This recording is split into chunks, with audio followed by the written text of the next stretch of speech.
commencer par le professeur Olivier Bourron, que je ne présente pas, car tout le monde le connaît. Il est chef de service de diabétologie ici à la Pitié-Salpêtrière. Et il va nous parler de la prise en charge précoce du diabète de type 2. Merci Olivier. Merci à vous. Effectivement, la prise en charge précoce du diabète de type 2, comme toute pathologie, plus c'est pris tôt, mieux c'est. Et c'est le cas également pour le diabète de type 2. La problématique, c'est que nos parcours de soins, notre système de santé n'est pas forcément adapté à ce que cette prise en charge précoce soit la plus optimale possible. Donc voici mes liens d'intérêt. Donc je vais vous parler de cette maladie progressive, le diabète de type 2. Enfin, plus ou moins progressive, on va le voir.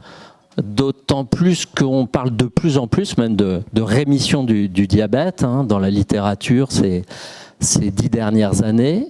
Et justement, on va voir quelle stratégie thérapeutique peut-on mettre en place précocement. Alors, l'UKPDS, je vous présente plus cette étude interventionnelle qui a démontré que la prise en charge intensive glycémique dans le diabète de type 2 permettait de prévenir les complications micro- et macro-angiopathiques. Ce qu'on reconnaît un petit peu moins dans l'UKPDS, c'est ce profil de courbe de glycémie, que ce soit dans le bras conventionnel ou intensif glycémique ou d'HbA1c, c'est qu'on a une montée progressive des glycémies avec le temps, un échappement, j'ai mis une montée inexorable des glycémies, et que cette montée glycémique est associée aux complications du diabète, qu'elles soient micro, macrovasculaires et également à la mortalité liée au diabète. Un peu plus intéressant, on voit qu'en parallèle de cette montée glycémique, on a une prise de poids. Vous voyez, 3 kilos qui sont pris sur les années de suivi de cette étude du KPDS, et qu'en miroir, vous avez une altération de la fonction bêta-cellulaire au fil des années. Alors, c'est une maladie plus ou moins progressive. Et notamment l'étude ADOPT en 2006, donc 10 ans après l'UKPDS, qui avait pour but de définir le délai d'échec de la monothérapie dans le diabète de type 2 sur plusieurs milliers de patients, 4000, 4 ans de médiane de suivi, donc des diabètes récemment diagnostiqués. À l'époque, on n'avait pas beaucoup de médicaments. On avait les sulfamides hypoglycémiants, le gliburide, la metformine et la rosiglitazone qu'on n'a plus. Et ce que vous voyez, c'est que vous avez, au bout de ces 4 ans de médiane de suivi, un patient sur 3 sous sulfamide qui va échapper et qui va nécessiter l'introduction d'un autre traitement. C'est un patient sur 5 dans le groupe metformine et 1 sur 6 dans le groupe rosiglitazone, ce qui nous fait des diminutions de risque relatif de 64% quand même avec la rosiglitazone, donc un thiazolidinedione, et 32% avec la metformine. Donc avec l'idée que potentiellement il y avait un intérêt à introduire un traitement insulinosensibilisateur pour limiter la progression du diabète de type 2. 10 ans après, c'est l'étude Verify. Là également, un grand échantillon de patients, 2000 patients avec diabète de type 2, également récemment diagnostiqués, jeunes, 54 ans, une hémoglobine glyquée pas très élevée, 6,7%, en situation d'obésité et un suivi médian de 5 ans dans cette étude, dont l'objectif était de définir, là encore, le délai d'échec des traitements antidiabétiques. Et le design, là, il est assez intéressant. C'est soit on mettait d'emblée la bithérapie, metformine plus sitagliptine, un inhibiteur des DPP4, soit, donc metformine à 2000 mg ou dose maximale tolérée, soit la metformine seule, et puis ensuite on surveillait l'hémoglobine glyquée, et si ça dépassait les 7% d'hémoglobine glyquée lors de 2 visites consécutives, séparées chacune de 13 semaines, eh bien on introduisait à ce moment-là l'inhibiteur des DPP4, la vidaglipline. Et donc, ensuite, on surveillait toujours l'hémoglobine glyquée lors de ces visites toutes les 13 semaines. Et en cas d'échec, on introduisait l'insuline. Sans trop de surprise, quand on a une bithérapie d'emblée, on a moins d'échecs d'être à l'objectif de moins de 7% que si on est en monothérapie. C'est ce que vous voyez ici. Par contre, ce qui est plus intéressant, c'est de regarder ce qui se passe après lorsque les deux groupes sont passés en bithérapie. Et là, en fait, lorsque vous êtes d'emblée sous bithérapie, vous avez moins de risque d'échappement à la bithérapie que si vous avez fait l'escalade thérapeutique metformine puis inhibiteur DDPP4 avec une réduction du risque relatif d'échec de la bithérapie de 26%.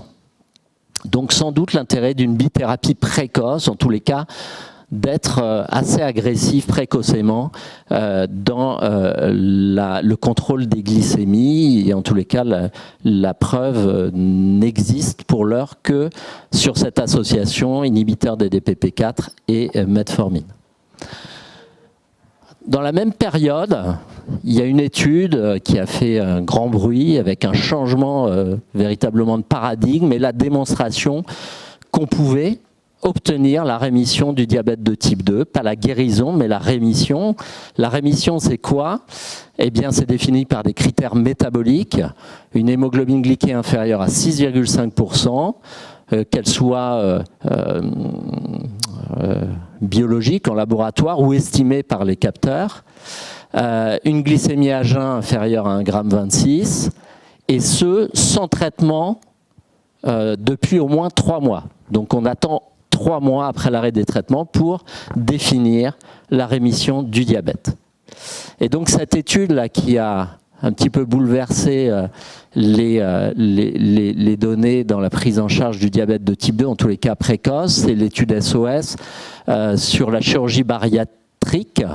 Donc c'était surtout du bypass, un peu moins de sleeve et un peu moins d'anneaux comme type de chirurgie réalisée. C'était 2000 patients donc avec diabète de type 2 opérés. Il y avait des témoins diabétiques de type 2 non opérés, une majorité de femmes. Vous voyez un BMI élevé à plus de 40 kg par mètre carré, un diabète précoce, en médiane 3 ans, peu d'insuline, 13%, et seulement un tiers des patients traités par antidiabétiques oraux. Donc des diabètes quand même tout récents et pas trop difficiles à contrôler pour la plupart. Et donc sans grande surprise, chez ces patients avec chirurgie bariatrique, on perd beaucoup de poids, 26 kg contre 3 kg dans le groupe contrôle. Et on a regardé la rémission du diabète dans ces deux groupes avec les 3/4 des patients dans le groupe chirurgie qui rentrent en rémission du diabète contre 16% quand même dans le groupe contrôle sous règles hygiéno-diététiques seules. Et on regarde ce qui se passe dans les 10 ans, 15 ans qui suivent avec une diminution des taux de rémission, mais qui reste quand même à 30% de rémission à 15 ans, ce qui est quand même important, même si il y a cette diminution progressive qui est observée. Et c'est pas nul dans le groupe règles hygiéno-diététiques, on reste à 6,5% de rémission quand même à 15 ans, ce qui n'est pas négligeable non plus. Donc ça, c'est les études. Qu'est-ce qui se passe en vraie vie ? Et en dehors de la chirurgie, ça c'était le but de cette étude qui est sortie en même temps en 2014. Ils ont regardé les rémissions dans un registre américain donné entre 2005 et 2011. Ils ont pris en compte les rémissions telles qu'elles soient, les rémissions partielles, c'est-à-dire entre 5,7 et 6,5% d'HbA1c, définie comme telle. Rémission complète, c'est vraiment normoglycémie stricte, moins de 5,7%.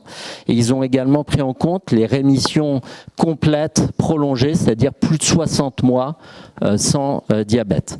Donc ce qu'on peut voir déjà, donc c'est des gros effectifs, vous voyez c'est un registre, donc c'est plus de 500 000 patients.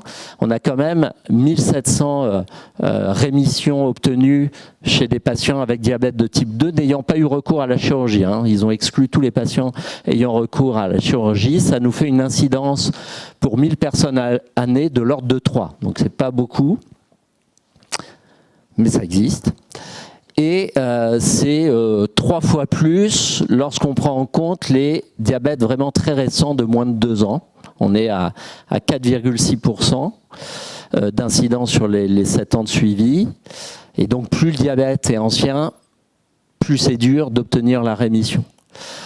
C'est d'autant plus dur également d'obtenir la rémission que le diabète est traité et que le diabète est traité par insuline. Où là on est, vous voyez, sous insuline à 0,05% d'incidence sur les 7 années de suivi de l'étude. Et si on regarde la rémission prolongée complète, là c'est quasiment nul. Donc c'est quand même très compliqué dans la vraie vie d'obtenir une rémission prolongée complète. Et en fait, quand on regarde les études qui viennent ensuite sur la rémission du diabète, ça va être des études sur la diététique, mais poussées vraiment dans son extrême. Hein. D'abord, il y a eu cette étude Leukoaid, avec un objectif de 7% de perte de poids, avec des objectifs de prise calorique par jour de l'ordre de 1200 à 1800 calories, moins de 30% de lipides, et puis quand même une activité physique hebdomadaire non négligeable, 175 minutes par semaine. Là aussi, c'était des patients plutôt jeunes, avec une obésité marquée, plus de 35 kg par mètre carré, durée de diabète modérée, 6 ans en médiane, et puis un diabète pas trop mal équilibré. Et vous voyez que dans ces conditions, la première année, on obtient 12% de rémission du diabète de type 2 par rapport à la population contrôle qui était sous conseil diététique simple. Ces patients-là, ils étaient quand même très bien coachés. Et vous voyez qu'avec les années, on divise presque par 2 le taux de rémission à 4 ans de suivi. Alors, qu'est-ce qui se passe lorsqu'on pousse encore plus loin la restriction calorique, notamment, c'était cette étude directe, avec là l'objectif de perdre plus de 15 kilos dans cette population étudiée.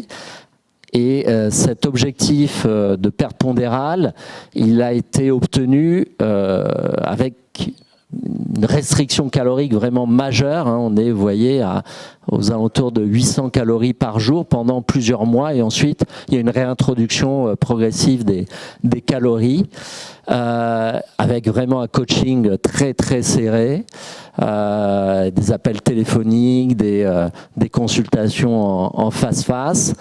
Donc il y a eu beaucoup de patients screenés dans cette étude.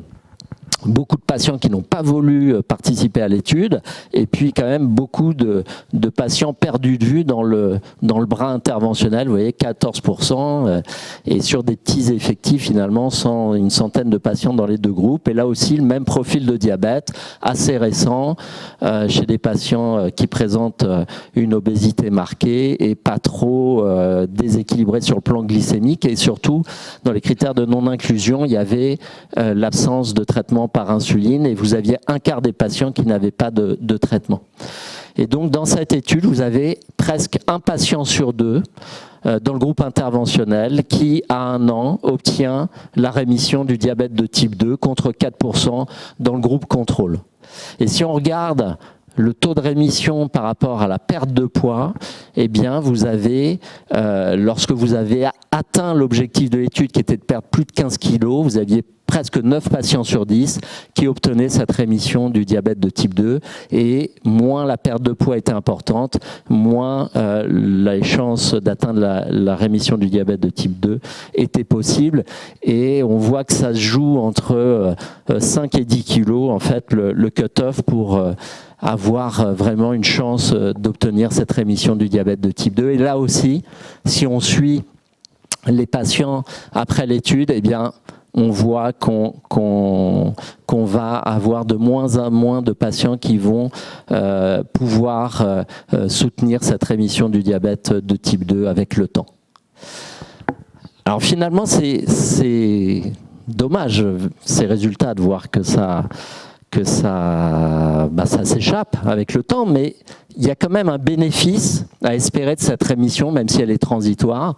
Ça, c'est une méta-analyse qui a regroupé les études qui ont étudié justement cette rémission du diabète de type 2, que ce soit avec des traitements médicamenteux, avec les règles hygiéno-diététiques ou la chirurgie. Et ils ont regardé quel était l'impact sur le long terme en termes de mortalité, d'événements cardiovasculaires, de micro-angiopathie et de cancer.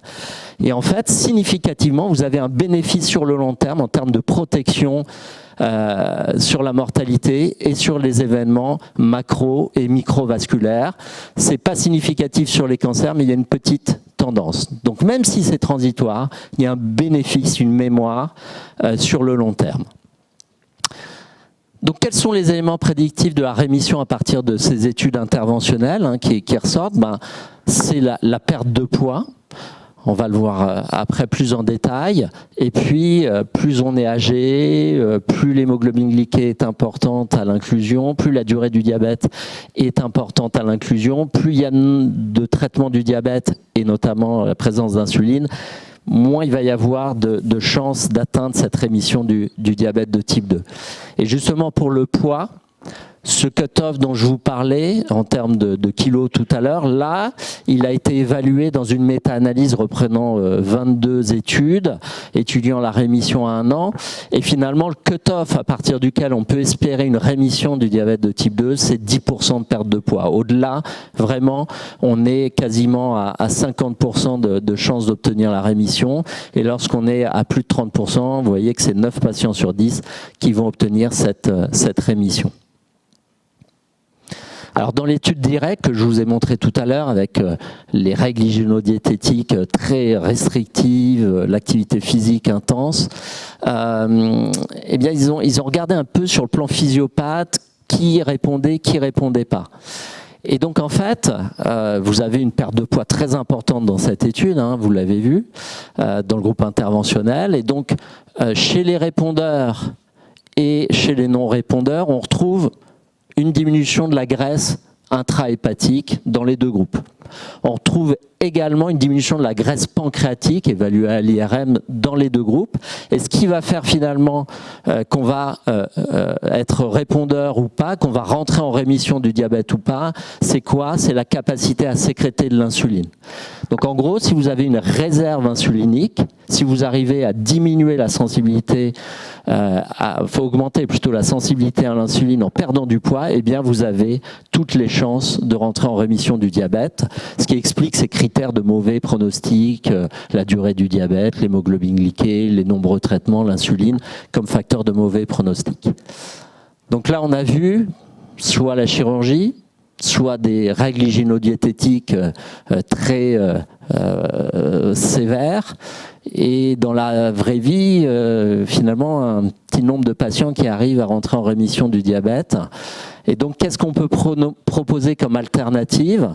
Il n'y a pas beaucoup de données sur les médicaments. Il y a même une seule étude vraiment bien faite, designée pour démontrer une efficacité d'un traitement sur la rémission du diabète. C'est une étude de cette année avec la dapagliflozine, donc un inhibiteur du SGLT2, c'est une étude chinoise, 328 patients, là vous avez le profil typique, jeune, surcharge pondérale, diabète pas très déséquilibré.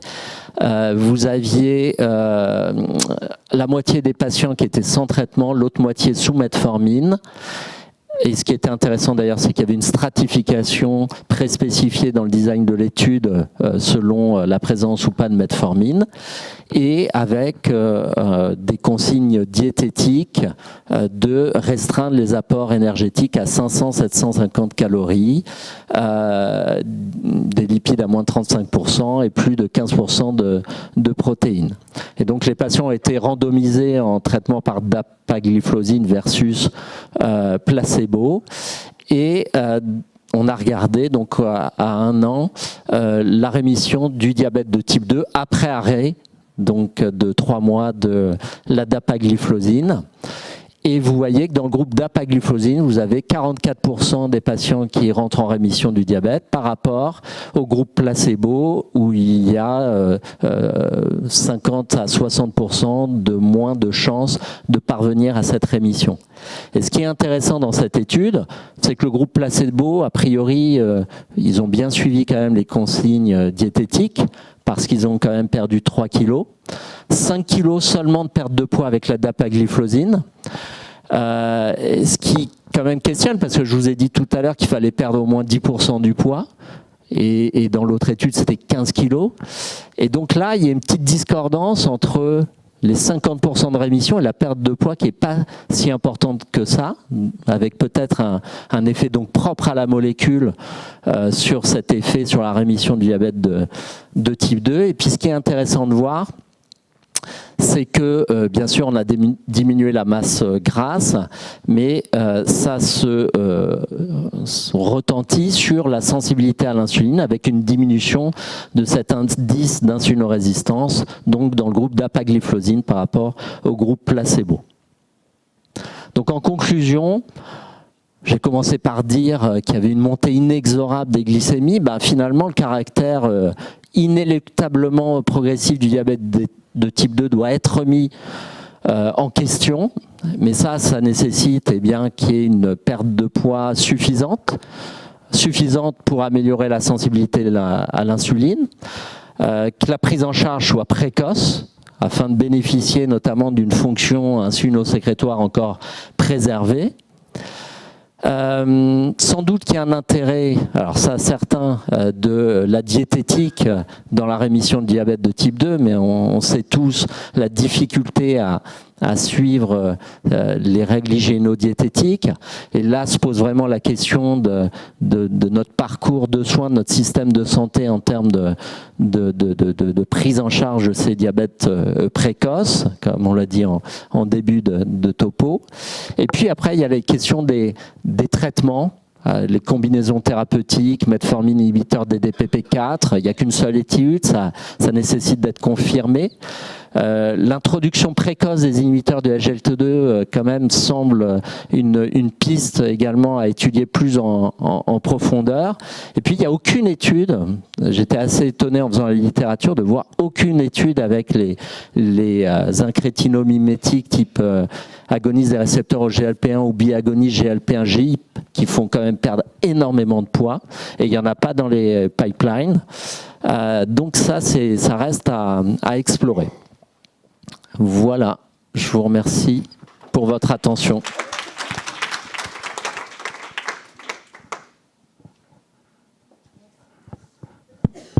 Merci beaucoup, Olivier. Est-ce qu'il y a des questions ? Voilà, moi, je vais commencer. À part le fait qu'on doit faire ça de façon très précoce, est-ce qu'il y a d'autres facteurs prédictifs ? En tous les cas, dans les critères classiques, ça va être les marqueurs finalement de la réserve insulinique. Donc si on a besoin de plusieurs traitements d'insuline, si le diabète n'est pas bien contrôlé, si la durée du diabète est importante, ça va être des facteurs de mauvais pronostic, mais qui reflètent finalement la sécrétion d'insuline résiduelle. Donc il faut vraiment qu'il y ait un pancréas encore vigoureux pour espérer une rémission du diabète de type 2. Donc ça, c'est des critères assez simples à retrouver qui ressortent dans toutes les études. Ok, est-ce qu'il y a des questions ? Oui, madame ? Pendant ce temps, je vais t'en poser une autre, alors j'en profite. Mais est-ce qu'on peut imaginer que dans la vraie vie, à part en chirurgie ou avec des analogues ou des médicaments comme ça puisse être... Dans la vraie vie, là, c'est cette étude là, dans Diabetes Care 2014. C'est quelques patients, on en a tous, je pense, oui, un ou deux en mémoire. Moi, j'en ai un en mémoire qui était...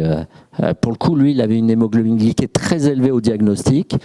Mais il s'est mis à courir des heures et des heures, à manger des crevettes à chaque repas. Arriver à ce nombre de calories. Et donc lui, en quelques mois, normalisation de la glycémie et plus rien. Bon, après, je ne sais pas ce qu'il est devenu parce que je ne l'ai pas revu, mais bon. Bon, merci pour la présentation. Du coup, si on a un patient qui est dans une situation de diabète avec obésité, on découvre qu'il a une hémoglobine glyquée à peu près à 13, est-ce que d'emblée, puisque vous dites qu'il faut introduire de façon précoce le traitement et qu'une bithérapie est préconisée, est-ce que d'emblée, dans ce cas, on met directement la bithérapie ou on fait l'escalade? Alors ça, c'est une étude, c'est une seule étude, donc il n'y a pas de recommandation à mettre la metformine plus un inhibiteur des DPP4 spécifiquement à la découverte d'un diabète, bien sûr. Ce qui est dans les recommandations, c'est lorsque vous avez une HbA1c à plus de 9%, vous avez une indication à mettre une bithérapie, ça c'est dans les recommandations, et plus de 10% si vous avez des symptômes, et a fortiori s'il y a une perte de poids, un traitement par insuline. Mais du coup, à la vue de cette étude-là, s'il y a une bithérapie à introduire d'emblée, peut-être que ça peut être metformine plus inhibiteur des DPP4 et au vu de l'étude avec la dapagliflozine, ça pourrait être aussi metformine plus inhibiteur du SGLT2. Et à quel moment vous considérez la variation de l'hémoglobine glyquée? Parce qu'à la HAS, on parle de considérer la delta hémoglobine glyquée, l'écart pour faire l'escalade thérapeutique progressivement. Comment vous tenez compte de la variation de l'hémoglobine glyquée? Parce qu'ils disent que c'est en fonction du delta hémoglobine glyquée, en fonction de la cible. Si par exemple un patient est censé être à 8 et que il se retrouve... De toute manière, la prise en charge initiale, les recos, c'est plus de 9, moins de 9 monothérapie, enfin règle hygiéno-diététique, plus monothérapie. Plus de 9, là vous pouvez commencer d'emblée par la bithérapie avec les règles hygiéno-diététiques. Et donc là, il n'y a pas de notion de mettre forcément un agoniste des récepteurs au GLP1, par exemple, si c'était votre question d'emblée. C'est vrai que ça peut paraître légitime de mettre un agoniste des récepteurs au GLP1 si on est à 9%, qu'on est en situation d'obésité. Mais il n'y a pas forcément une recommandation absolue à commencer par ça. En tout cas, il n'y a pas d'études qui montrent qu'en termes de rémission, les agonistes des récepteurs du GLP1 feraient mieux. Merci. Pour le moment. Merci beaucoup.